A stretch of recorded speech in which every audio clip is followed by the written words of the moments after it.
लेकिन दुर्भाग्य देखिए, गणेश जी भी विदेश से आ जाते हैं। छोटी आंख वाले गणेश जी आएंगे, गणेश जी की आंख भी नहीं खुल रही है। होली होली रंग छिड़कना है, बोले विदेशी। हमें पता था, आप भी अपने घर जाकर के सूची बनाना। सचमुच में ऑपरेशन सिंदूर के लिए एक नागरिक के नाते मुझे एक काम करना है। आप घर में जाकर सूची बनाइए कि आपके घर में 24 घंटे में सुबह से दूसरे दिन सुबह तक कितनी विदेशी चीजों का उपयोग होता है। आपको पता ही नहीं होता है। आप हेयर पिन भी विदेशी उपयोग कर लेते हैं, कंघा भी विदेशी होता है, दांत में लगाने वाली जो पिन होती है वो भी विदेशी घुस गई है, हमें मालूम तक नहीं है, पता ही नहीं है। दोस्तों,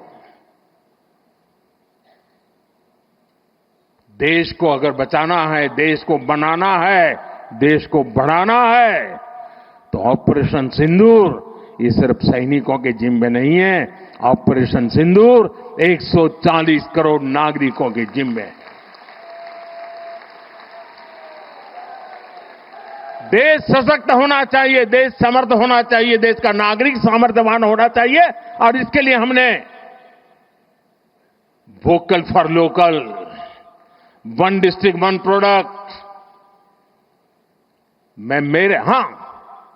जो आपके पास है फेंक देने के लिए मैं नहीं कह रहा हूं, लेकिन आप नया नहीं लेंगे।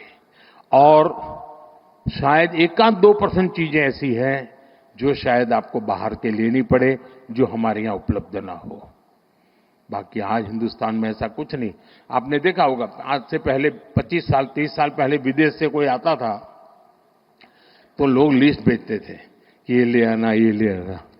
आज विदेश से आते हैं, वो पूछते हैं कि कुछ लाना है, तो यहां वाले के नहीं, यहां सब है, मत लाओ, सब कुछ है। हमें अपनी ब्रांड पे गर्व होना चाहिए, मेड इन इंडिया पर गर्व होना चाहिए। ऑपरेशन सिंदूर सैन्य बल से नहीं, जनबल से जीतना है दोस्तों। और जनबल आता है मातृभूमि की मिट्टी में पैदा हुई हर पैदावार से आता है। इस मिट्टी की जिसमें सुगंध हो, इस देश के नागरिक के पसीने की जिसमें सुगंध हो, उन चीजों का मैं इस्तेमाल करूंगा। अगर मैं ऑपरेशन सिंदूर को जन जन तक, घर घर तक लेके जाता हूं, आप देखिए हिंदुस्तान को 2047 के पहले विकसित राष्ट्र बना के रहेंगे और अपनी आंखों के सामने देख के जाएंगे दोस्तों।